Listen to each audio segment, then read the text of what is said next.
What's up, guys? I want to do a short little video on off-leash freedom.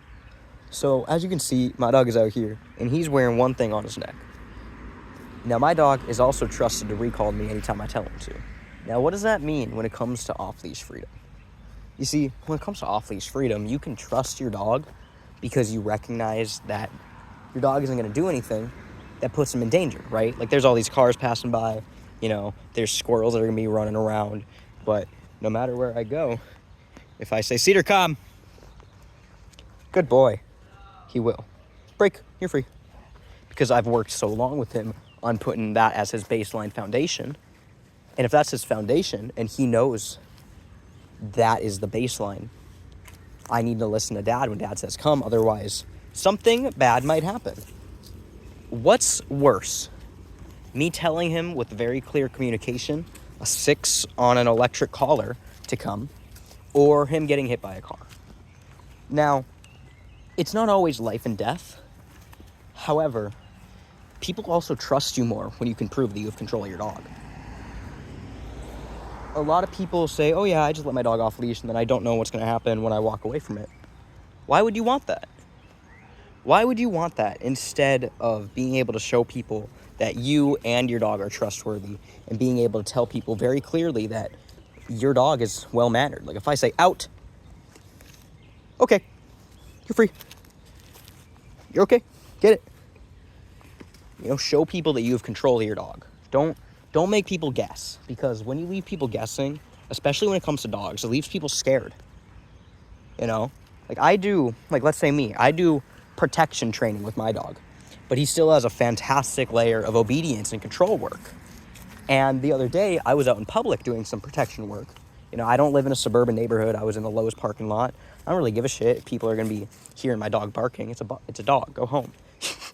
So, at this point, we're doing protection work. We're not doing control work. And this woman drives over 500 feet. Literally, she hears this dog barking from 500 feet. Not my dog, my roommate's dog, which is a lot louder. I digress. And she's scared because she doesn't see the control work. Now, I don't feel bad, and I'm not going to... I apologize to that woman profusely for terrifying her, even though I know legally I'm in the right, and I'm going to continue to do what I know is legally correct. However, I can see from this perspective, she's terrified because she doesn't see the control work. But if she was to see me and my German Shepherd in a park, and I'm throwing a ball with him, and I'm playing with him, and I say, Cedar, come, sit, heel,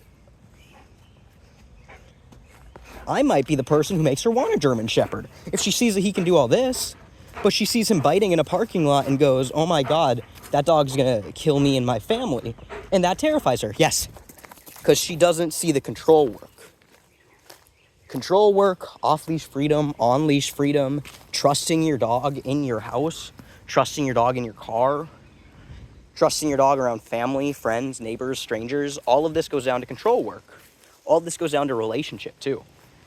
I can sit here and say like, oh, it's about the off-leash stuff. It's about this, that, the other. But people forget that it has to do with everything, right?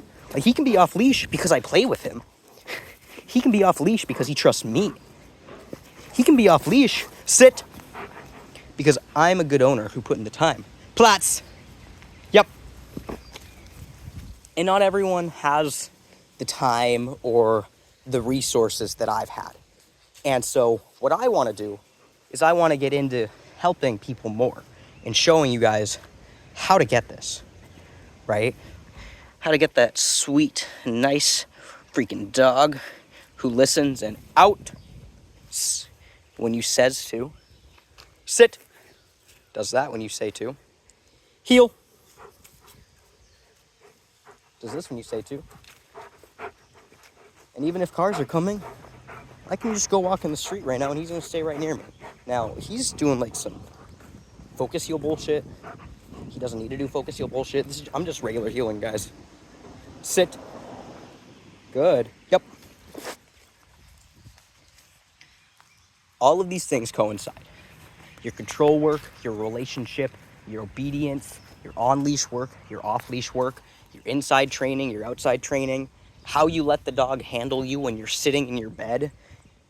All of these things coincide. And if we can make a good dog, we can make a good, trustworthy dog. And a lot of the time, it just comes up to what you're doing and how much you understand what you're doing. So let's make some good dogs. All right, I'm out. And so is he. Out. Look, he really is now. All right, see y'all. Okay, get the ball.